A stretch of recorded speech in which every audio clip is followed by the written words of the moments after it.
आपण पाहत आहात सत्य, रोखठोक, निर्भीड बातम्या दाखवणारे न्यूज चॅनल जनहित मराठी न्यूज।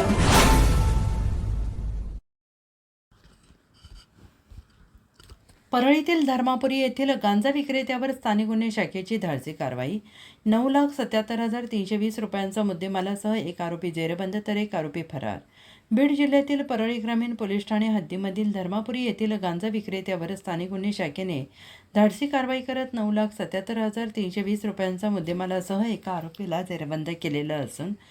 सध्या एक आरोपी फरार आहे। पोलिसांनी तपासाची चक्रे गतीनं फिरवून आरोपीचा शोध सुरू केलेला आहे। लवकरच फरार आरोपीला पोलीस बेड्या ठोकणार असल्याची माहिती पोलीस प्रशासनाकडून मिळाली आहे। दिनांक 11 जून 2026 रोजी स्थानिक गुन्हे शाखेचे पोलीस निरीक्षक शिवाजी बंटेवाड यांना एका गुप्त खबऱ्यामार्फत माहिती मिळाली की बाबूलाल उर्फ बबलू अत्तर राहणार धर्मापुरी तालुका परळी जिल्हा बीड हा त्याच्या राहत्या घरामध्ये गांजाची चोरटी विक्री करतो आहे अशी माहिती मिळाल्यावरून सदरची माहिती ही वरिष्ठांना कळवून त्यांच्या आदेशाने स्थानिक गुन्हे शाखेचे सहाय्यक पोलीस निरीक्षक धनराज जारवाल यांच्या समवेत पोलीस हवालदार दिलीप गीते, पोलीस हवालदार भागवत शेलार, पोलीस हवालदार दीपक खांडेकर, महिला पोलीस हवालदार स्वाती मुंडे, चालक पोलीस हवालदार हराळे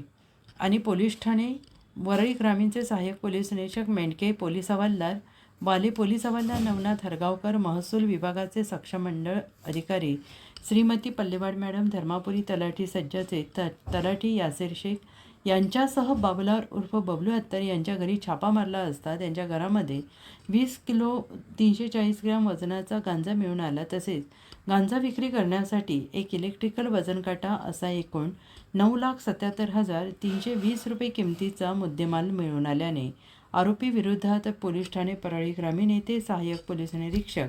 धनराज जारवाल यांच्या फिर्यादीवरून गुन्हे रजिस्टर नंबर 274/2026 कलम 20-29 NDPS नुसार आरोपी शेख बाबूलाल अत्तर आणि वाशिम बाबूलाल अत्तर दोन्ही राहणार धर्मापुरी तालुका परळी जिल्हा बीड यांच्या विरोधात गुन्हा दाखल करण्यात आलेला असून सदरील गुन्ह्याचा पुढील तपास हा परळी ग्रामीण पोलीस ठाण्याचे पोलीस करत आहेत। सदरची कारवाई प्रभारी पोलीस अधीक्षक श्रीमती चेतना तिडके मॅडम, सहाय्यक पोलीस अधीक्षक ऋषिकेश शिंदे, उपविभागीय अंबाजोगाई स्थानिक गुन्हे शाखेचे शिवाजी बंटेवाड यांच्या मार्गदर्शनाखाली सहाय्यक पोलीस निरीक्षक धनराज जारवाल, पोलीस हवालदार दिलीप गीते, पोलीस हवालदार भागवत शेलार, पोलीस हवालदार दीपक खांडेकर, महिला पोलीस हवालदार स्वाती मुंडे, चालक पोलीस अंमलदार कराळे तसेच पोलीस ठाणे परळी ग्रामीणचे सहाय्यक पोलीस निरीक्षक मेंढके, पोलीस हवालदार वाले, पोलीस हवालदार नवनाथ हरगावकर यांनी केले आहे। बाबूलाल उर्फ बबलू अत्तर याला पोलिसांनी अटक केली असून फरार आरोपी वाशिम अत्तर याला देखील लवकरच पोलीस बेड्या ठोकणार असल्याची पोलीस प्रशासनाकडून माहिती समोर येते आहे। जनहित मराठी न्यूज चॅनलला लाईक करा, शेअर करा आणि सबस्क्राईब करा।